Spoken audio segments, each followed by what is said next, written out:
Again, good morning to all of you and welcome in political science class.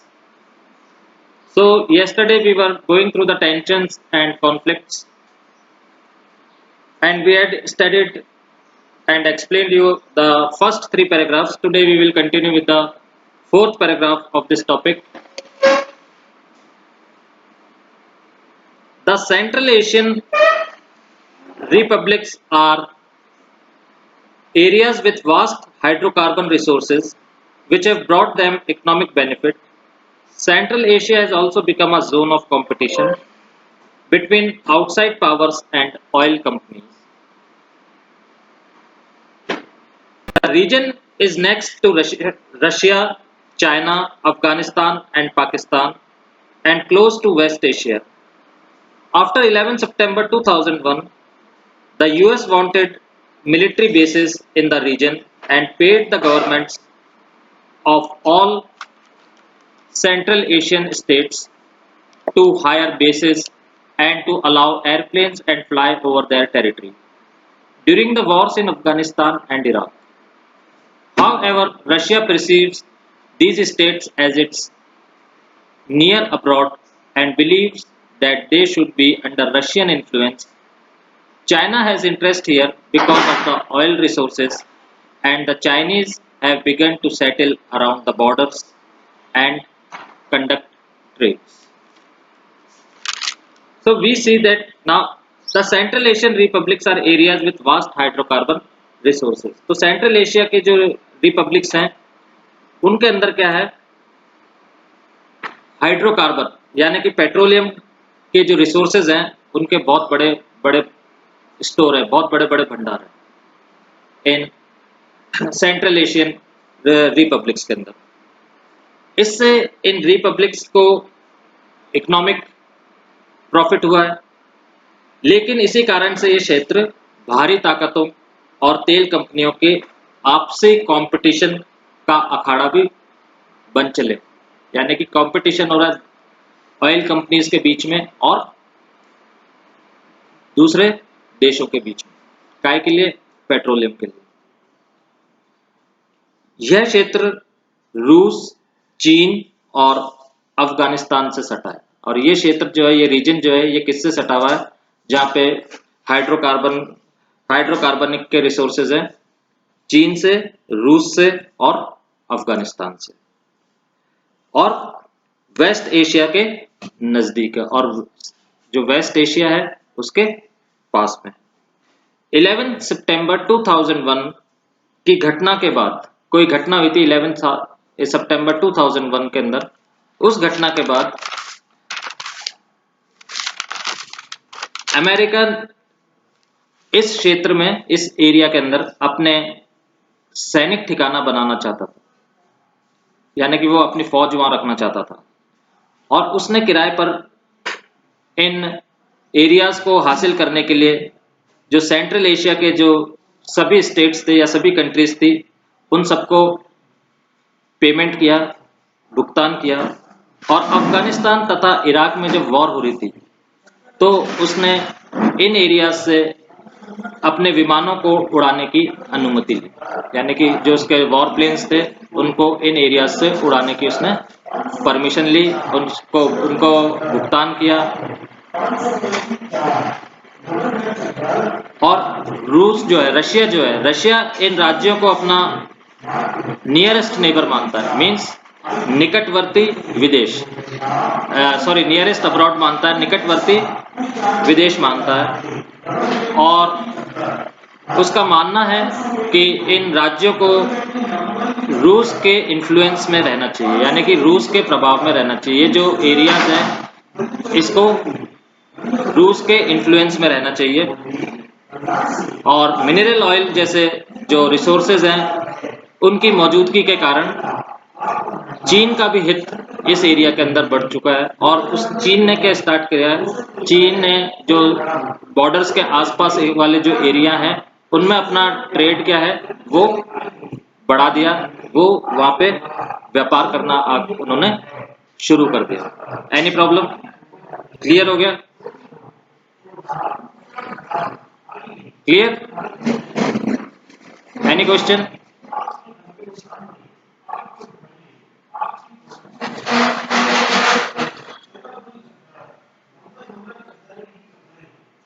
Okay, then in Eastern Europe, Czechoslovakia split peacefully into two.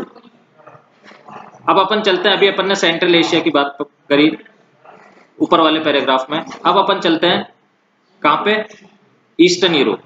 Eastern Europe, in eastern Europe Czechoslovakia split peacefully into two with Czechs and Slovaks forming independent countries. But the most severe conflict took place in the Balkan republics of Yugoslavia. After 1991, it broke apart with several provinces like Croatia, Slovenia, and Bosnia and Herzegovina declaring independence. Ethnic Serbs opposed this, and a massacre of non-Serb Bosnians followed. The NATO intervention and the bombing of Yugoslavia followed the inter-ethnic civil war. Means जो eastern Europe की जो countries थी उसमें जो Czechoslovakia था वो तो बेचारा शांतिपूर्वक पीसफुली दो भागों में डिवाइड हो गया, एक चेक और दूसरा स्लोवाकिया। ठीक है, और इस नाम से दो देश बन गए, एक तो चेक और एक स्लोवाकिया। लेकिन सबसे ज्यादा जो संघर्ष हुआ वो बाल्कन एरिया के अंदर हुआ, जो कि यूगोस्लाविया में। सन 1991 के बाद, यानी कि ईयर 1991 के बाद यूगोस्लाविया कई प्रांतों में या कई प्रोविंसेस में टूट गया, और इसमें शामिल बोस्निया, स्लोवेनिया, क्रोएशिया, हर्जेगोविना ने अपने अपने को इंडिपेंडेंट घोषित कर दिया कि हम, हमारे जो प्रोविंसेस है हम इंडिपेंडेंट है, उन्होंने अपने को स्वतंत्र घोषित कर दिया। यहाँ पर नाटो का हस्तक्षेप करना पड़ा, और इस जगह यूगोस्लाविया के अंदर नाटो को आना पड़ा बीच में, और यूगोस्लाविया पर बमबारी हुई और जातीय संघर्ष ने गृह युद्ध का रूप ले लिया, और बमबारी भी की गई यूगोस्लाविया में पीस लाने के लिए। बट वहां पे जो था जातीय संघर्ष जो था, वहां पे क्या था, उसने एक सिविल वॉर क्रिएट हो गया था वहां पे, यानी कि दो जाति थी, मुस्लिम्स एंड क्रिश्चियंस, वहां पे क्या हो गया, वहां पे जातीय संघर्ष स्टार्ट हो गया। Got it? ये तो ये सारी अपन ने पढ़ी थी टेंशंस जो थी और कॉन्फ्लिक्ट्स जो हुए थे, विवाद जो हुए थे, वो सारे अपन ने पढ़ दिए, वो सारे अपन ने क्या किए थे, देख लिए कि कितने विवाद हुए थे, क्या कॉन्फ्लिक्ट थे, क्या टेंशंस थी उस एरिया के अंदर, ये सारा अभी तक अपन ने कर लिया। Got it? समझ में आ गया अच्छी तरह? कोई प्रॉब्लम तो नहीं है? स्टार्ट करें next topic. Now next topic is India and post communist countries, यानी कि पूर्व साम्यवादी देश। कम्युनिस्ट को हिंदी में बोलते हैं साम्यवादी, और पोस्ट को बोलते हैं पूर्व, यानी कि पहले। India and post communist countries, यानी कि पूर्व साम्यवादी देश और भारत। अब इंडिया का क्या रिलेशन रहा पोस्ट कम्युनिस्ट कंट्रीज के साथ? India has maintained good relations with all the post communist countries, but the strongest relations are still those between Russia and India. India's relation with Russia are an important aspect of India's foreign policy. Indo-Russian relations are embedded in a history of trust and common interest, and are matched by popular perceptions. Indian heroes from Raj Kapoor to Amitabh Bachchan are household names in Russia and many post-Soviet countries. One can hear Hindi film songs all over the region, and India is part of the popular memory. So अब अपना क्या relation है India and the post communist countries के साथ? भारत के जितने जो relations हैं, जितने भी पोस्ट कम्युनिस्ट कंट्रीज हैं, उन सबके साथ काफ़ी अच्छे संबंध हैं, काफ़ी अच्छे रिलेशंस हैं। बट सबसे ज़्यादा गहरे रिलेशंस जो हैं वो हैं रूस के साथ। भारत की जो फॉरेन पॉलिसी, इंडिया की जो फॉरेन पॉलिसी है, या अपन फॉरेन पॉलिसी को अपन हिंदी में बोलते हैं विदेश नीति है, का एक इम्पॉर्टेंट पहलू भारत का रूस के साथ संबंध है। अपनी एक जो फॉरेन पॉलिसी है उसके अंदर सबसे इम्पॉर्टेंट जो पॉलिसी है फॉरेन पॉलिसी के अंदर, वो रिलेशन विथ रशिया। और भारत और रूस के संबंधों का इतिहास किसके ऊपर डिपेंड है? विश्वास और कॉमन इंटरेस्ट, यानी कि साझे हितों के, यानी कि दोनों ही लोगों का, दोनों तरफ के पब्लिक का क्या है, एक कॉमन इंटरेस्ट है कि भाई हमारे देश, दुनिया ऐसे होनी चाहिए, या ऐसे चलनी चाहिए, या ऐसे करना चाहिए। जो भी इंटरेस्ट है सब क्या है, उनके लोगों के भी, मतलब उनके लोगों के भी विचार और अपन लोगों के भी विचार क्या है, आपस में मिलते हैं। तो एक तो विश्वास के ऊपर ये संबंध टिके हुए, रिलेशंस बहुत ज्यादा विश्वास है दोनों देशों को एक दूसरे के ऊपर। और दूसरी क्या है, कॉमन है, दोनों के लोगों का क्या है, कॉमन हित है, साझा हितों का इतिहास है। भारत रूस के आपसी संबंध इन देशों की जनता की अपेक्षाओं से मेल खाते हैं। जैसे मैंने बताया कि भारत और रूस की दोनों की जो जनता है, ठीक है, और दोनों की जनता के संबंध जो हैं वो एक दूसरे की अपेक्षाओं से क्या करते हैं, मेल खाते हैं। भारतीय हिंदी फिल्मों के नायक राज कपूर से लेकर के अमिताभ बच्चन तक रूस, और अभी अब रूस हो गया, और पूर्व में क्या था, सोवियत संघ के बाकी जितने भी स्टेट्स हैं, बाकी जितने भी रिपब्लिक्स हैं, सब में घर घर में जाने जाते हैं। यानी कि घर घर के लोग भी अमिताभ बच्चन को जानते हैं, राज कपूर को जानते हैं, और भी कोई जो अपने हीरोज हैं उनको जानते हैं। घर घर में मतलब ये है कि एज अ, जैसे अपन सब अपने घर में जानते हैं कि ये हीरो है, ये हीरोइन है, ये एक्टर है, ये एक्ट्रेसेस है, इसी तरह वो भी अपने इंडियन एक्टर और एक्ट्रेसेस को घर घर के अंदर जानते हैं। और अगर आप इस क्षेत्र के अंदर जाएंगे तो हिंदी फिल्में हिंदी फिल्में गीत बजते अपन सुन सकते हैं, और भारत यहाँ के जनमानस का एक अंग। अपन यहाँ पे जाएंगे तो इन एरियाज के अंदर अपन हिंदी मूवीज के सॉन्ग बजते हुए सुन सकते हैं, सुनने को मिल जाएंगे। और ये क्या है, भारत यहाँ के एक जनमानस का एक अंग है, मीन्स वहाँ की जनता का एक अंग है Bharat. Got it? Clear? Okay Anushka, आगे बढ़े।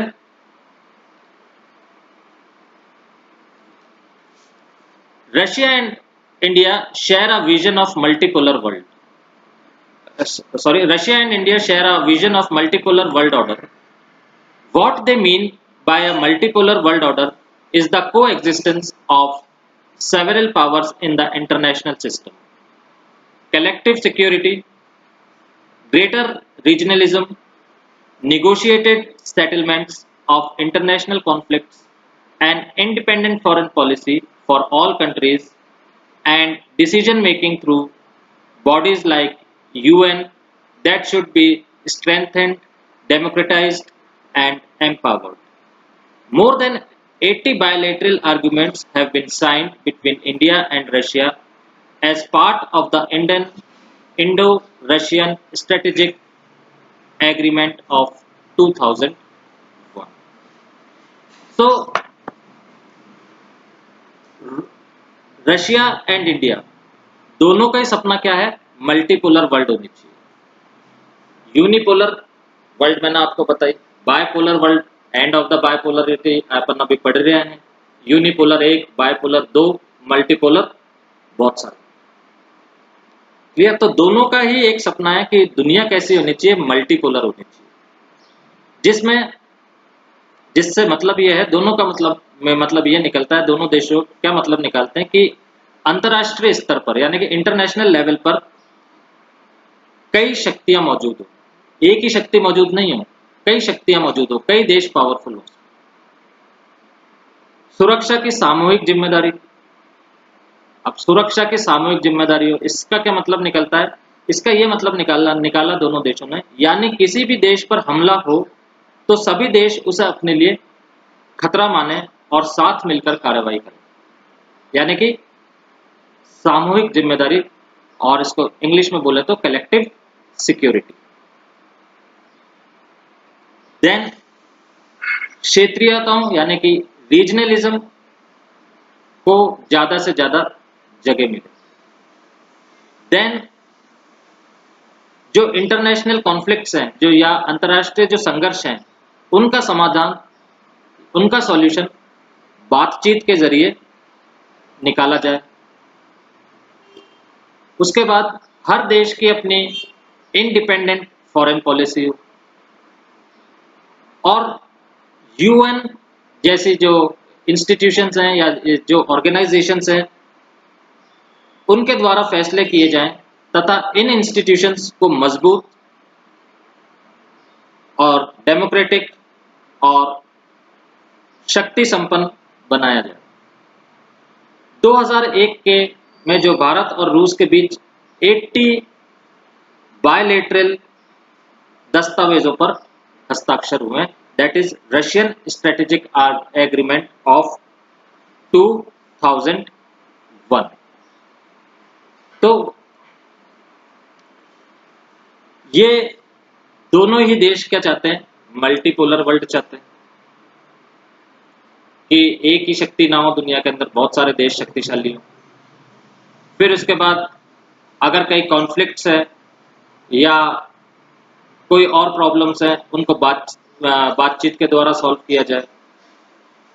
देन कलेक्टिव सिक्योरिटी हो, जिसका मैंने बताया अगर किसी एक देश पर हमला हो तो सारे देश क्या हो, उसके खिलाफ हो और या उसको अपना खतरा माने और सब मिलकर उसके खिलाफ कार्रवाई करें। उसके बाद रीजनलिज्म को ज़्यादा से ज़्यादा जगह मिले, और लास्ट के अंदर यूएन जैसे जो इंस्टीट्यूशंस हैं, जो ऑर्गेनाइजेशन है, उनको ज़्यादा से ज़्यादा डेमोक्रेटिक, ज़्यादा से ज़्यादा उनको स्ट्रेंथ एंड यानी कि उनको ज़्यादा शक्ति संपन्न बनाया जाए। और लास्ट में जो इंडिया और रशिया के जो बायलैटरल जो समझौते हुए हैं, जो एग्रीमेंट्स हुए हैं, उसको क्या बोला गया है, रशियन स्ट्रेटेजिक एग्रीमेंट ऑफ 2000। और ये करीबन 80 दस्तावेज है, यानी कि 80 एग्रीमेंट्स जो कि 2001 के अंदर किए गए थे इंडिया और रशिया के बीच। क्लियर? Any problem? किसी को कोई प्रॉब्लम आ रही है?